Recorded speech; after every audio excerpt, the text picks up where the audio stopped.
Hello दोस्तों, तो next part हमारा आ चुका है। तो इसमें देखते हैं क्या पूछ रहा है। तो इसमें कह रहा है कि ए प्लस बी और ए माइनस बी का मान ज्ञात कीजिए। ए प्लस बी सिंपल सा हम लोग लिख लेते हैं। ए हमारे पास मैट्रिक्स क्या दी हुई है और प्लस बी मैट्रिक्स क्या दी हुई है ये भी लिख लेते हैं। तो ए दी है 2 3 4 2। यहाँ से आप लोग लिखेंगे सॉल्यूशन है। सॉल्यूशन आप यहाँ से लिखेंगे सिंपल सा। आप लोग यहाँ पर सॉल्यूशन लिखेंगे और यहाँ पर 1 -2 3 5 इसको ऐड करेंगे 2 + 1। तो यहाँ पर सिंपल सा आप लोग लिखेंगे और ये 2 × 2 की मैट्रिक्स है, ये भी 2 × 2 की मैट्रिक्स है। तो यहाँ पर भी 2 × 2 की मैट्रिक्स आएगी। 2 + 1 3 हो गया सिंपल सा। 4 + 3 7 हो गया और 3 - 2 + 1 हो गया। 2 + 5 7 हो गया। तो सिंपल सा ए प्लस बी आ गई। अब हमको मैट्रिक्स ए माइनस बी की बतानी है। तो पहले ए मैट्रिक्स लिखेंगे। ए क्या है 2 3 4 2 और यहाँ पर माइनस करना वो मैट्रिक्स 1 -2 3 5। यहाँ पर हम लोग देखते हैं। तो 2 में से 1 गया तो 1 बचेगा। 3 में से -2 गया, माइनस यहाँ पर माइनस है प्लस 5 हो जाएगा। माइनस माइनस प्लस हो जाता है। 4 - 3 1 बचेगा और 2 - 5 -3 बचेगा। सिंपल सा हमारे पास ये आंसर है। एक ये आंसर है और एक ये आंसर। दो आंसर हमारे पास आ गए सिंपल से।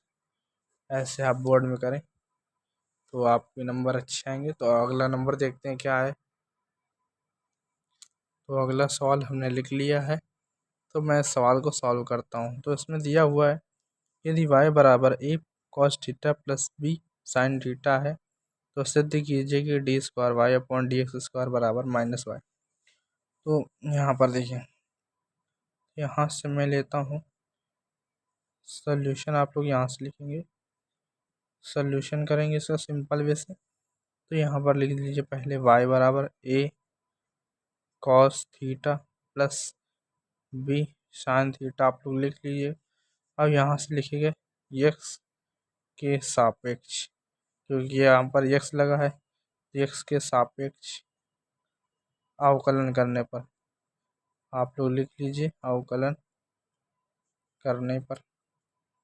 यहाँ सिंपल अवकलन कर देंगे तो यहाँ पर dy/dx इज इक्वल टू यहाँ पर a cos का अवकलन dy/dx cos का अवकलन मैं यहाँ पर लिख देता हूँ माइनस sin x होता है। तो माइनस का साइन यहाँ पर थीटा लगेगा सिंपल सा और यहाँ पर प्लस और dy/dx जो हमारा sin x होता है वो हमारे पास cos x हो जाता है सिंपल सा। ये दो फार्मूले आप लोग लर्न कर लीजिए और इसी से बनेगा। तो यहाँ पर b cos थीटा हो जाएगा सिंपल सा। अब यहाँ पर 2 बार अवकलन है तो यहाँ पर 2 बार, यहाँ पर लिखेंगे पुनः अवकलन करने पर। यहाँ पर आप लोग लिखिए पुनः अवकलन करने पर, पुनः अवकलन करने पर पुनः अवकलन कर देंगे इसका। तो d² y dx² और यहाँ पर a माइनस का और साइन का अवकलन करेंगे तो यहाँ पर cos थीटा हो जाएगा और यहाँ पर इसका अवकलन करेंगे तो cos को हमने बताया तो माइनस कर देते हैं पहले से ही और साइन थीटा हो जाएगा। तो d² y/dx², यहाँ से यदि माइनस कॉमन कर लें तो बचेगा a cos theta plus b sine theta जो कि y के बराबर। आप लोग देखिए b sine theta a cos theta y के बराबर है। तो d² y/dx² बराबर -y। आप लोग सिंपल से समझ गए होंगे। तो यहाँ पर मैं लिख देता हूँ एंस प्रूफ, इसलिए सिद्ध हुआ है। और इति सिद्धम भी आप लोग लिख सकते हैं सिंपल सा। तो अगले क्वेश्चन की ओर पढ़ते हैं हम लोग। तो अब इस क्वेश्चन को सॉल्व करते हैं। तो क्या असमीका दी हुई 3x + 4y, 12 दिया हुआ है 4x + 3y। तो यहाँ पर पहले हम लेते हैं पहला समीकरण। पहला समीकरण 3x + 4y और यहाँ पर 12। तो इसको सिंपल ले लेते हैं, 3x plus 4y is equal to 12। अब पहले हम लोग x को 0 रखते हैं तो y हमारे पास 3 आ जाता है सिंपल। और इसके बाद और यहाँ पर अब दूसरा समीकरण लेते हैं, लिखना है आपको, आप लोग लिखना है दूसरे समीकरण से।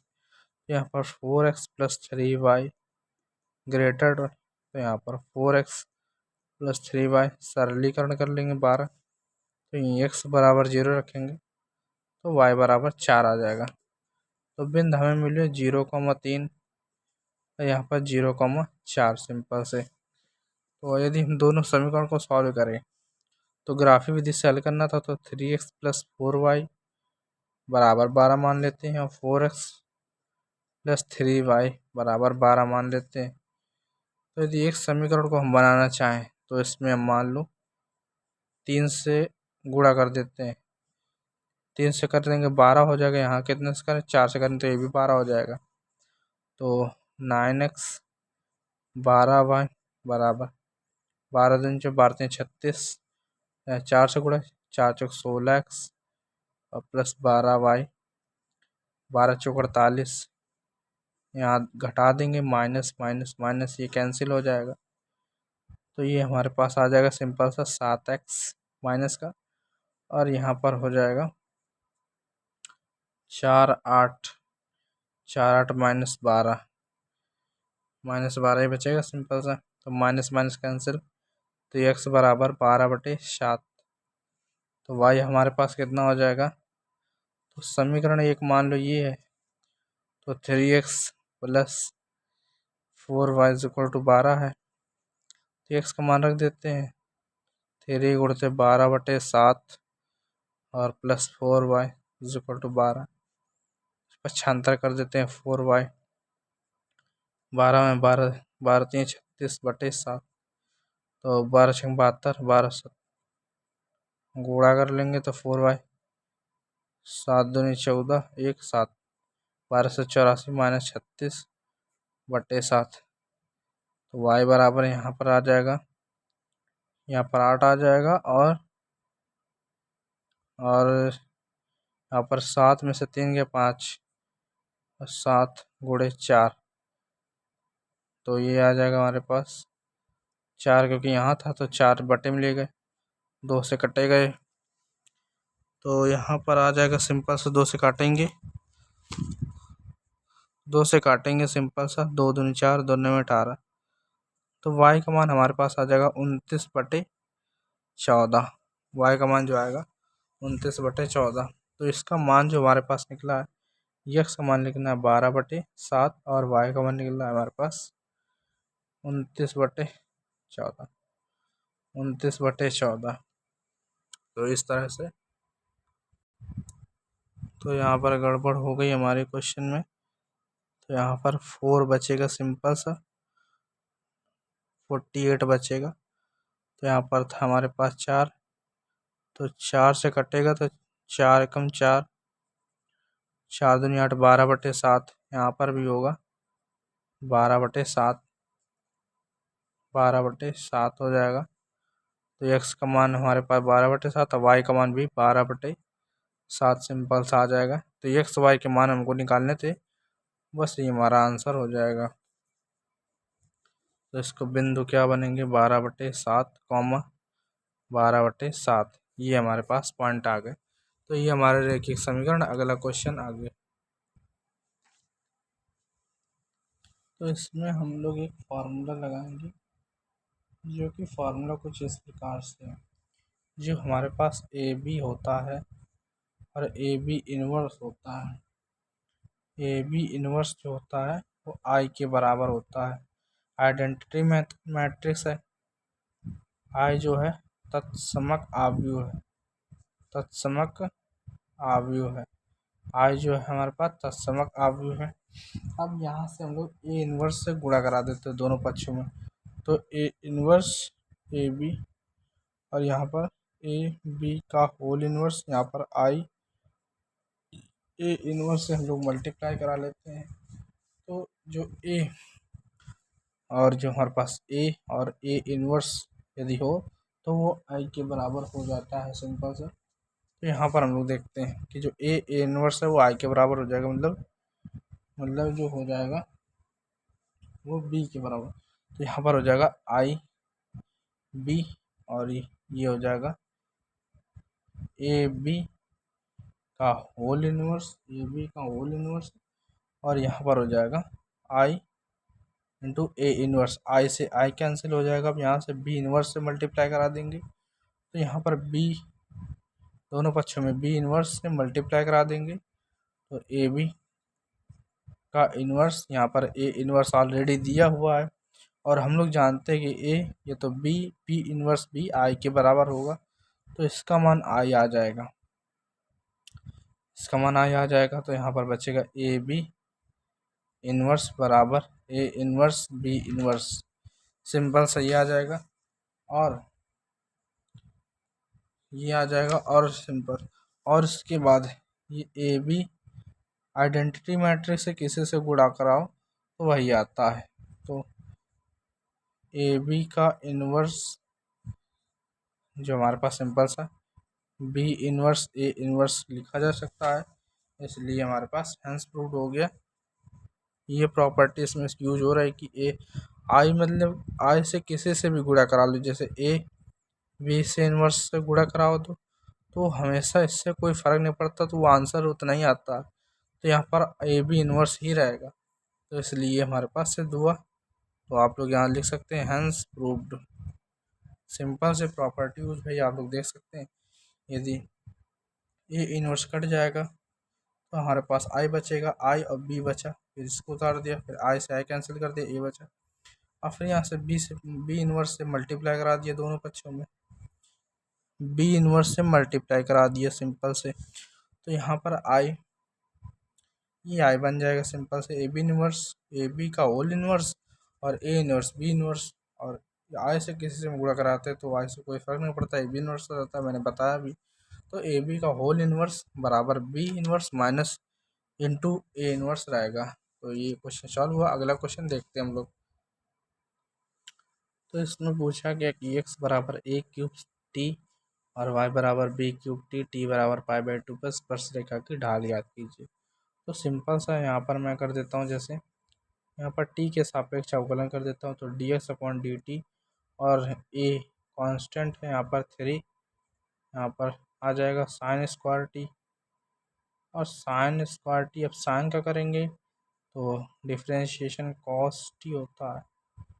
तो ये हमारे पास आ गया वाई जो है, यहाँ पर भी हम लोग टी के सापेक्ष करेंगे, तो यहाँ पर आ जाएगा बी कांस्टेंट है, और 3 यहाँ का कॉस स्क्वायर टी आ जाएगा इंटू कॉस का डिफ्रेंशिएशन माइनस साइन टी होता है, सिंपल सा। अब यहाँ पर मैं क्या करता हूँ, डी वाई बटे डी एक्स समीकरण 1 है, समीकरण 2 मान लीजिए, समीकरण 2 समीकरण 1 हुआ, समीकरण 2 डिवाइडेड बाय समीकरण 1 कर देता हूँ मैं। तो यहाँ पर डी एक्स डी वाई बटे डी टी इंटू भाग दिए तो डी टी ऊपर जाएगा, डी एक्स नीचे जाएगा, तो B 3 cos cube T into minus sine T simple सा आ जाएगा। यहाँ पर है ए इंटू 3, यहाँ पर है sine square T cos T, यहाँ पर टी से टी कट जाएगा, डी वाई बटे डी एक्स 3 से 3 कट जाएगा, तो बी अपॉन ए। यहाँ पर देखते हैं क्या कटेगा, यहाँ कॉस टी से एक कॉस टी खत्म हो जाएगा, 2 बचेगा, और साइन से साइन खत्म हो जाएगा। साइन यहाँ पर हमारे पास स्क्वायर है तो एक साइन बचेगा यहाँ पर साइन टी। तो यहाँ पर देखिए क्या बचता है, तो माइनस का बचेगा पहली बात, तो कॉस स्क्वायर टी है, बिकॉज यहाँ पर मैंने गलती कर दी, यहाँ पर स्क्वायर था, तो एक कॉस कटेगा एक बचेगा, मतलब कॉस अपॉन साइन होता है, कॉस अपॉन साइन होता है कॉट टी, और कॉट टी का मान 90 दिया है, डी वाई बटे डी एक्स माइनस बी ए, और कॉट 90 का मान किस तरह निकालेंगे, 0 1 0 इन्फिनिटी 1 इन्फिनिटी, ये 0 डिग्री का मान है, जस्ट उल्टा कर दो। यहाँ पर 1 0 इन्फिनिटी 0 इन्फिनिटी 1, ये 90 का मान है। कॉट में से देखिए ये sine cos tan cot, cot का मान 0, तो टोटल 0 हो जाएगा। dy/dx जो है वो संपूर्णतः 0 के बराबर हो जाएगा, संपूर्णतः 0 के बराबर हो जाएगा। तो ये आंसर है। अगला क्वेश्चन देखते हैं हम लोग। तो अगले वीडियो नेक्स्ट पार्ट में देखेंगे, तो लाइक करें, सब्सक्राइब करें और